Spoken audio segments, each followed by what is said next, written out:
Hey everyone, it's Sarah, and today I am back with another Chatty Get Ready With Me or weekly catch up.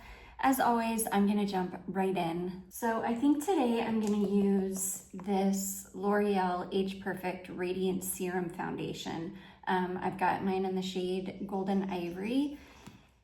And yeah, I'm just gonna use a little bit, like just enough to cover up redness. I don't know if you guys are like me and if time changes affect you really badly, but holy cow, I have the hardest time with when the time changes, especially this one, the fall back one. For some reason, the spring forward one isn't too terrible, but either way, they all, like, I have a hard time no matter what. But this one has been particularly brutal. Like I've been having a really hard time adjusting. It's Monday today and the clocks just went back night before last, but still it's just been hard. I'm like really tired and fatigued. I'm testing a new shampoo today. I told you guys like a long time ago that I really wanted to try Wella shampoos because apparently they don't use any protein in any of their shampoos. And so I've really been wanting to try Wella. And I was just at TJ Maxx last night and they had some Wella shampoos. So I was like, they were like $10 for full size too. So I was like, let me just pick these up and try them. And yeah, so I got two different, like I didn't get a matching set. I got a color, like one for like color or whatever. I think it's called Brilliance. It's like in a pinkish bottle because I did just color my hair back to normal or back to its natural color because I did highlight my hair. And if you guys go back like to videos maybe a week and a half or 2 weeks ago, you'll see my hair is like way lighter and I hated it. It was like it ended up being more than highlights. It ended up kind of lightening all of my hair because the underneath was already lightened. And so when I did the highlights on the top, there was more of the lighter shade than there was my natural shade left. And so it was just like all light and I hated it. Now my hair is wet and it does come across darker on camera than it does in real life. So you can see where it's dry up here, like this is pretty much my natural color. You can see it matches my eyebrows. But anyways, because I had to color my hair, which I very rarely color my hair, but because I had to, I went ahead and got a color safe shampoo and I've got some blemishes. Anyways, and then I got a an ultra nourishing conditioner. And yeah, today is the first time that I'm using it. I wash my hair every other day and I usually can't totally tell how a shampoo is working on me until like the second day. Because it takes my hair almost a whole day to dry, which is insane. So by the time it gets dry, it's like usually, by the time it's fully dry, it's usually like evening. And so yeah, it's hard. Like I took a shower an hour ago and my hair is still, except for this top part, my hair is still as wet as it was when I took the towel off. Like it's crazy how long it takes my hair to dry. It's super annoying because they say it's like not good for your hair to stay wet for a long period of time, but then I don't like to use a lot of heat on my hair. So I don't want to blow dry my hair, every time I take a shower or every time I wash it. So I don't know what the right answer is. But anyways, yeah, so I'll let you guys know how this shampoo is, if it's good, if it's not. Yeah, I feel like I don't even know. I'm so tired. Like my brain is fatigued. My body is fatigued. Like, you can even see it in my eyes. I just look tired because I am tired. I'm gonna use this blush today. I haven't used this in forever. This is a Lottie London blush it's called Blush Crush in the shade Zane. I used to really like this blush. Anyways, I'm trying to think. There has literally been nothing going on. I have not been doing anything except for pretty much just working. I have been reading. I read a really good book. It's actually been quite a while ago. Like, I read it before I even read like the B.A. Paris books. Wow, this is like a very pigmented blush. I had forgotten how pigmented this is, but that's cool. But anyways, it was called Station 11, and it was so good. If you are into post-apocalyptic stuff, I'm like obsessed with post-apocalyptic stuff, whether it be books, movies, whatever. I don't know why I love post-apocalyptic stuff so much, but I do. Anyways, it's basically like a post-apocalyptic book where I forget what they call it, some virus runs through, and yeah, basically everybody dies except for the people that are immune. And it's really, really good because it's one of those stories that just like, it's as it's writing about the different people, or as it's telling the story of all of the different people, eventually by the end it shows how they all are like connected. And it was so good. It was so good. I loved it. And then I watched a post-apocalyptic movie. Was it post-apocalyptic? Yeah, I think I would consider it post-apocalyptic. It had the girl from House of the Dragon in it. The girl that plays Alicent. I think her name is Olivia Cook. She's in that series that's on Prime right now called The Girlfriend, which I actually also watched that. I binged that because it's not like a ton of episodes. I think it was only maybe 6 episodes or something. But anyways, yeah, I really like her. I think she's a good actress. But it had her in it. It was a movie called Little Fish. And it's this movie about her and her husband. They're like newlyweds. And I'm going to be using this palette today. Actually, let me do my eyebrows. Again, there's some kind of like a weird virus going around that makes people lose their memories, and it could either happen like really fast, where basically you just lose all of your memory like all at once, or it could be like a slow process where you just start losing pieces of things, or you just start losing memories, like kind of a little bit at a time. And it's just so good. You just have to watch it. I don't want to spoil anything because it's one of those movies where you think you know exactly what's going on until the very end, and then you're like, what? Like, what just happened? It's funny because I had been reading reviews on it, and people were saying, like, people were talking about how sad it was, and it was sad, but like I don't know, I didn't cry, and I'm usually like a really overly emotional person. I'm one of those people that literally will cry at the drop of a hat. Like, I cry at everything. So the fact that I didn't cry tells me I don't think it was like a super sad movie. I felt like it was more like, what the heck?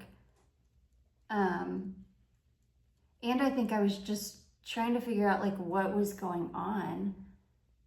But anyways, it's about her husband gets this virus, and so he starts losing his memories, but he's one of the ones that he's losing his memories like a little bit at a time. So he's like trying desperately to remember stuff, and he starts like writing things down and like writing on the backs of pictures to try to help him, remember as he kind of loses his memory. And she is like trying desperately to help him. Obviously, you know, she's trying to keep I don't know, help him keep remembering. You just have to watch it. You just have to watch it. Again, it's free on Tubi. It is so good. It is called Little Fish. And if you're into like post-apocalyptic stuff, yeah. And it is sad. The sad part was that her mom, she was an English girl. She lived in the United States. She married an American man. Her mom and obviously all of her family was back in England, and when this virus broke out, they closed all the borders. Her mom had the virus and was losing her memory, and like she couldn't do anything. She couldn't go see her because the borders had been closed, and so she's like dealing with the fact that her mom is going through it and her husband at the same time, and like it's just crazy. Okay, this is the palette I'm using. This is the Milk Cosmetics Brunette palette. But anyways, yeah, it was really good. I'm trying to think. I watched, I revisited some 90s movies just for the nostalgia of it. So I watched She's All That and Varsity Blues. And Varsity Blues broke my heart because, you know, you realize like, oh yes, Paula Walker is gone. And, James Van Der Beek, I don't know if you guys saw, they did like a fundraiser thing in New York where the whole cast of Dawson's Creek got back together, and like James Van Der Beek was supposed to be there, but I don't even know, he got really sick, and he couldn't go, and I think his wife ended up going in his place, but dude, he recorded like a video for him to play at the thing, and he looked like really, really bad. He looked like he is not gonna make it much longer. He's so thin. He just looks like he's being ravaged by cancer, and it was so sad. So like I'm praying that that a miracle will happen, because I feel like I read that, because I follow him on TikTok, and I feel like he said something, I feel like he said that they didn't catch the colon, because he's got colon cancer.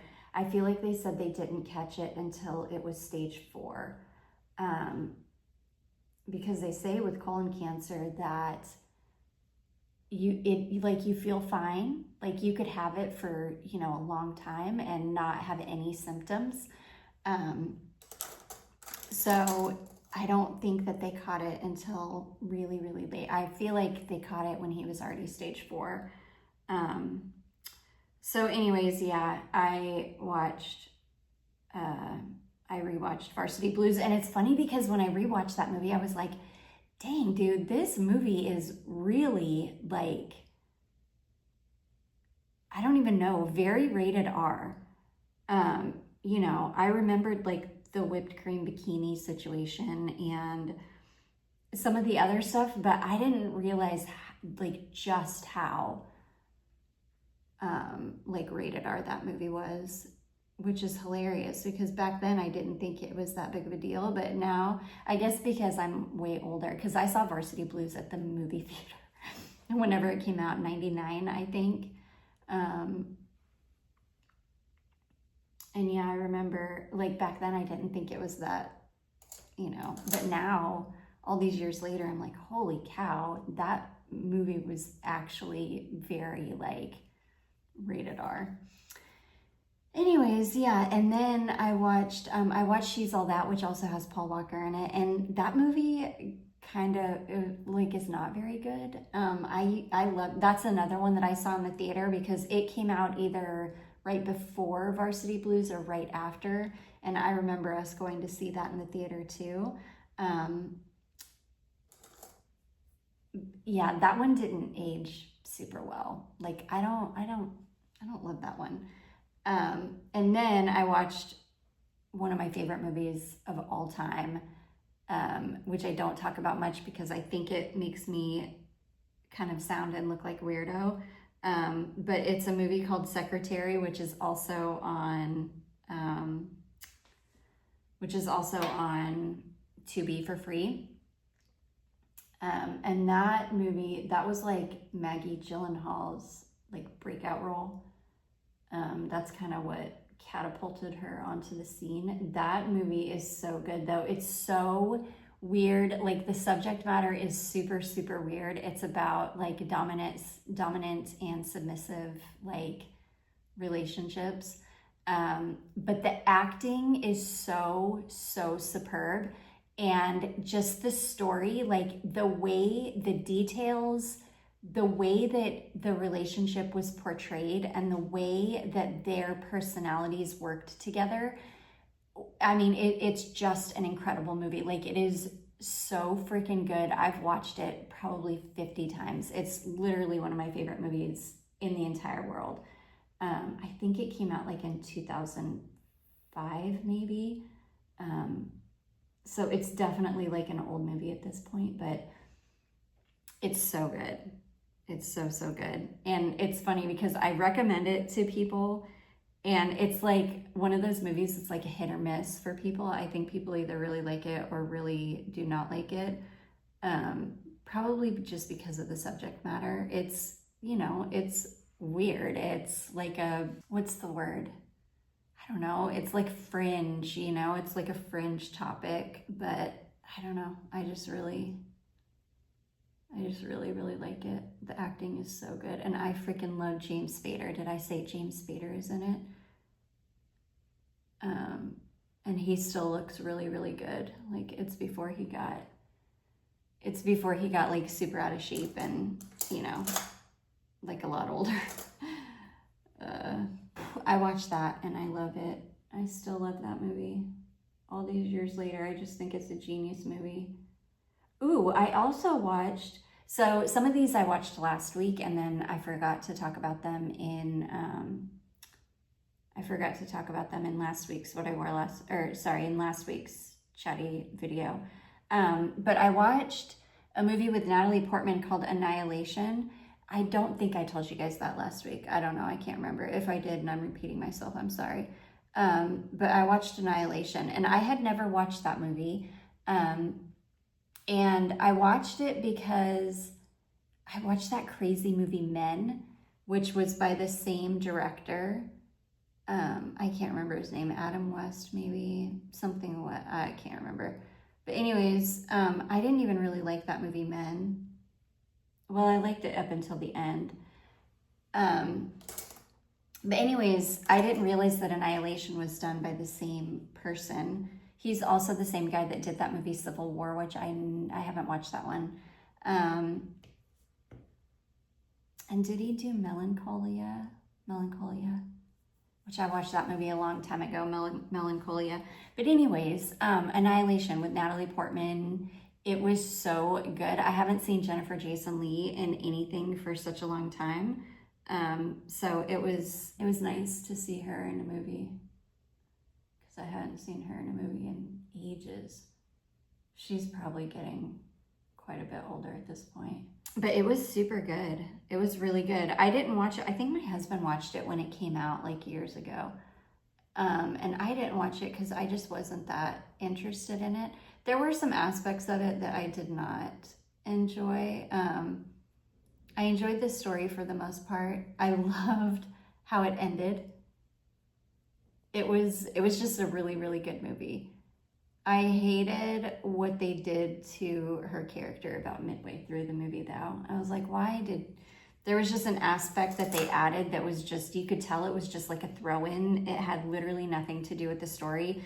It didn't advance the story in any way. It didn't make anything better. It just made her an asshole.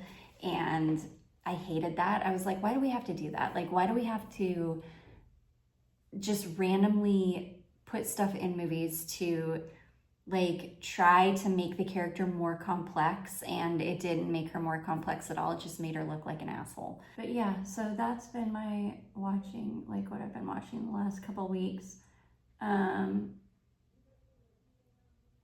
I hope you guys all had a great Halloween. I literally didn't do anything on Halloween. I have not been in the spirit at all as far as holidays go. Like I'm super glad it's fall, and I'm feeling fall. You know, but I haven't decorated anything at all. Like we didn't even pull out any of our fall decorations. We have this like really cute ceramic ghost outside our front door. That's like the only thing that we put out this year. I haven't pulled out any pumpkins though, like nothing. I'm just not in the mood this year. So yeah, I don't know. I fear I'm not going to be in the mood for Christmas or really any holidays. I'm just not feeling it. But I'm feeling like the fact that it's fall. I'm loving that it's fall. We've been having such a gorgeous like fall season this year. It's been like just the right amount of cold without like being freezing cold. And it's been so nice. I haven't been able to wear some of my like heavier perfumes, but I don't even care because the weather has just been so stunning. I've been doing a lot of like deliveries up to the mountains where I used to live, like in Tryon and Landrum, and the leaves up there, and just being right there in the mountains. Those towns are basically like in the foothills of the mountains, so you don't have to drive up into the mountains, which is nice, but you still get that mountain feel because you've still got like the mountains around you. And I freaking love it. And it makes me miss it and regret moving from there.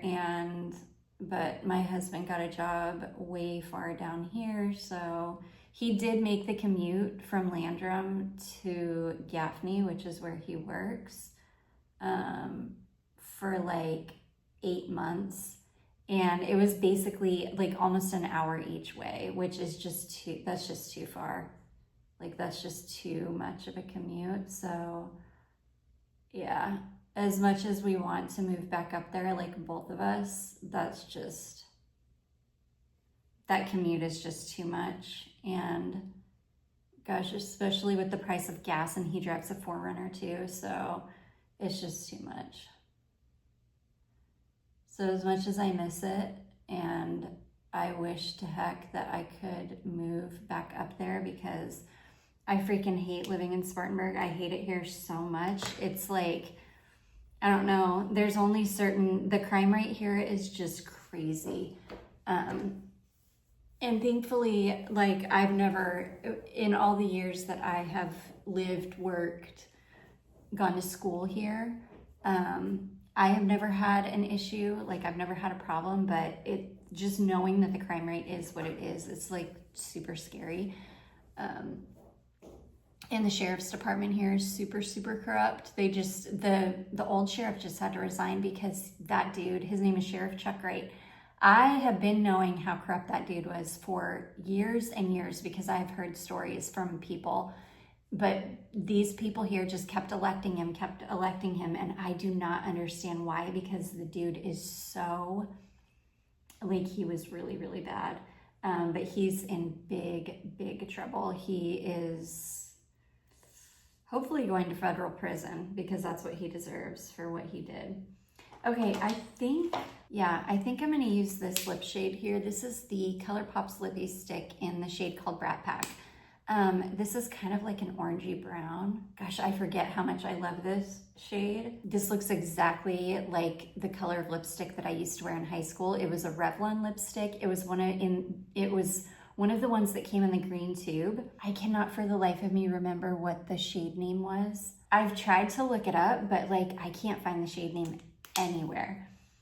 But this is almost the identical shade. I wore it for years. It was because back then I would wear the same, I had just one little tiny makeup bag with one of like everything, and that was the one lipstick. Well, yeah, that, and I think I wore Coffee Bean, but the one that looked like this was my absolute favorite. But anyways, you guys, that is makeup done. I didn't want to do anything too crazy with the eyes, which I never do. I pretty much just stick to neutrals now because I don't know. I feel weird anytime I wear like color. And that is that lip shade. It's very like 1995. I love it. Those are my favorite. These are my favorite lipstick shades. But anyways, you guys, I yapped, but I feel like I didn't even yap about much because I'm so tired and literally nothing is going on. But yeah, hopefully next week, I don't know if anything's gonna be going on. Like, I literally live the most boring life. It's funny because I go to film these videos and I'm like, I don't know why anybody even watches these, because I'm seriously the most boring person on the planet. But anyways, you guys, I do hope that you all enjoyed this. If you did, don't forget to give it a big thumbs up. Don't forget to subscribe before you leave, and I will see you in my next one. Bye.